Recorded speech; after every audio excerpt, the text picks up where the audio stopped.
नमस्कार, मैं पंकज कुमार। मैं फिर से एक बार नोटा पे चर्चा करूंगा। नोटा यानी चुनाव में उपयुक्त में से कोई नहीं बटन दबाने का अधिकार। नोटा का प्रयोग 2013 में सर्वोच्च न्यायालय की मंजूरी के बाद दिया गया। पहले चुनाव में यदि मतदाता को कोई भी उम्मीदवार पसंद नहीं होता था तो इन्हें कोई अधिकार नहीं था। ये मजबूर थे किसी न किसी को चुनने के लिए। लेकिन नोटा के प्रयोग के बाद अब इन्हें ये अधिकार मिल गया है कि यदि कोई भी उम्मीदवार इन्हें पसंद ना हो तो ये नोटा का प्रयोग कर सकते हैं। ये सर्वोच्च न्यायालय द्वारा 2013 में दिया गया। लेकिन नोटा के प्रयोग के साथ राइट टू रिजेक्ट का जो अधिकार है वो सर्वोच्च न्यायालय ने अपने पास अभी लंबित रख लिया है। राइट टू रिजेक्ट यानी यदि नोटा के मत को बहुमत मिल गया, कुल मतों में से यदि नोटा के मतों की संख्या सबसे अधिक है तो वहाँ फिर से चुनाव कराया जाए। ये राइट टू रिजेक्ट अभी तक लागू नहीं हुआ है, जिसके कारण नोटा का जितना प्रभाव होना चाहिए वो अभी तक नहीं हो पाया। आखिर यदि किसी चुनाव में 99% मत भी नोटा को पड़े और 1% मत भी किसी उम्मीदवार को पड़े तो वो उम्मीदवार विजयी घोषित किया जाएगा, क्योंकि अभी नोटा को राइट टू रिजेक्ट की श्रेणी में नहीं रखा गया है। तो ये नोटा के प्रभाव को सीमित करता है। यदि इसमें हम राइट टू रिजेक्ट जोड़ देते हैं तो नोटा के प्रति राजनीतिक दलों में भी एक भय पैदा होगा। वो इस बात के लिए मजबूर होंगे कि बेहतर उम्मीदवार को, साफ छवि वाले उम्मीदवार को ही मैदान में उतारा जाए। अभी राइट टू रिजेक्ट नहीं होने से नोटा उतना प्रभावशाली नहीं हो पाया है जितना इसे होना चाहिए। अभी राइट टू रिजेक्ट के बिना एक तरह से ये कहिए कि नोटा अधूरा है। बावजूद इसके चुनाव दर चुनाव नोटा के मतों की संख्या, नोटा का प्रभाव बढ़ता जा रहा है। यदि आप 2014 के लोकसभा चुनाव की बात करें तो 2014 में 60 लाख नोटा को मत मिले थे और 2019 के लोकसभा चुनाव में 65 लाख मत नोटा को मिले थे। ये 60 लाख और 65 लाख की संख्या कोई बहुत कम नहीं है। और यदि आप पिछले 5 साल के विधानसभा और लोकसभा के कुल नोटा मतों को आप जोड़ लें तो ये 1 करोड़ 29 लाख होती है। यानी 1 करोड़ 29 लाख वोट जो है वो नोटा को मिले हैं। और लाजमी है ये संख्या कोई बहुत कम नहीं है।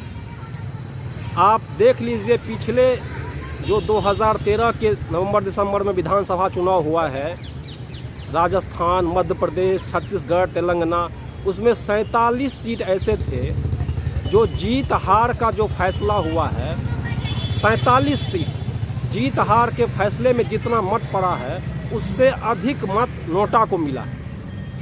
तो ये नोटा के बढ़ते प्रभाव और लोकतंत्र की सफलता का एक तरह से संकेत है। लेकिन इसके साथ भी ये जोड़ना जरूरी है कि नोटा को जिन उद्देश्यों के लिए लाया गया था, राजनीति में अपराधीकरण पर अंकुश लगाने के लिए लाया गया था, वो अभी फिलहाल उस उद्देश्य में सफल हुआ नहीं दिख रहा है। आप देख लीजिए 2014 में लोकसभा में दागी उम्मीदवार की संख्या 43% थी। यानी 2013 में नोटा लागू किया गया और 2014 में दागी उम्मीदवारों की संख्या 34% थी, जो कि 2019 के लोकसभा चुनाव में वो 43% हो गई।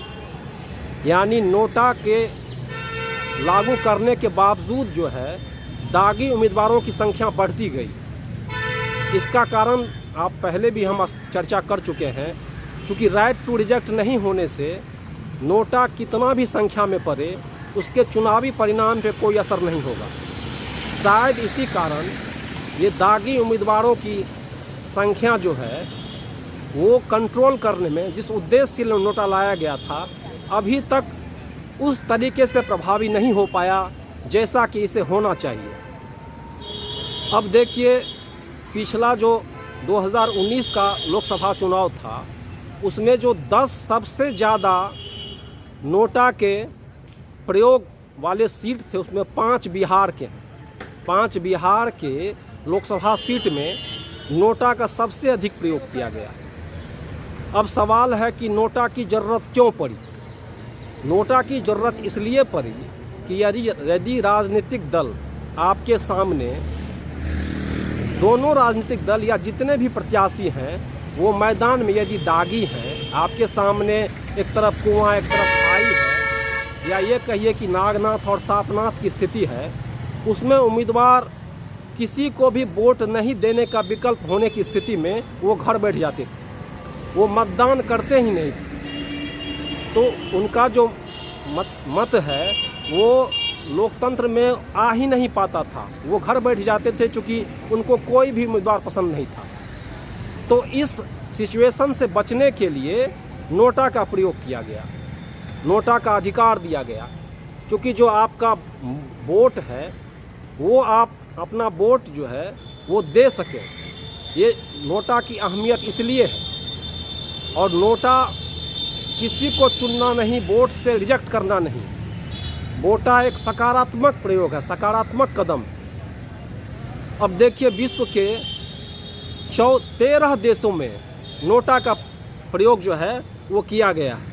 इसमें है अमेरिका है, यूक्रेन है, कोलंबिया, रूस, Bangladesh, Brazil, Finland, Spain, France, Chile, Sweden, Belgium, Greece, और 14वां देश जो है वो भारत है। विश्व के 14 देशों में नोटा का प्रयोग बखूबी चल रहा है। तो अभी फ़िलहाल नोटा जिस भी स्थिति में है, एक विकल्प तो है कि यदि आप किसी भी उम्मीदवार को पसंद नहीं करते हैं, चाहे किसी भी कारण से, वो आपराधिक क्षमता के हो, वो क्षेत्र में ठीक से काम नहीं किए हैं, वो अपने जो उत्तरदायित्व है उसको नहीं निभा पा रहे हैं, किसी भी कारण से पसंद नहीं करते हैं, तो एक विकल्प तो आपके सामने है कि आप नोटा के प्रयोग से इस बात को आप अभिव्यक्त कर सकें। हाँ, ये सही है कि यदि इसमें राइट टू रिजेक्ट का अधिकार जोड़ दिया जाता है तो ये बेहद प्रभावी हो जाएगा और राजनीतिक दल इसमें डरेंगे भी कि नोटा से, उसके बाद वो डरेंगे भी। अभी ये हो रहा है कि नोटा का तो इस्तेमाल हो रहा है लेकिन ये चुनाव परिणाम को प्रभावित नहीं कर पा रहे हैं, इसलिए राजनीति का अपराधीकरण पर भी अंकुश नहीं लग रहा है। तो मेरा एक वीडियो नोटा पे पहले भी है और चुनाव के मद्देनज़र हमको लगा कि इसमें और कुछ स्पष्ट करने की ज़रूरत है, इसलिए हमने फिर से एक बार नोटा पे चर्चा किया। आप देख रहे हैं पंकज का संवाद, पटना के राजेंद्र नगर पार्क से। नमस्कार, मैं पंकज कुमार।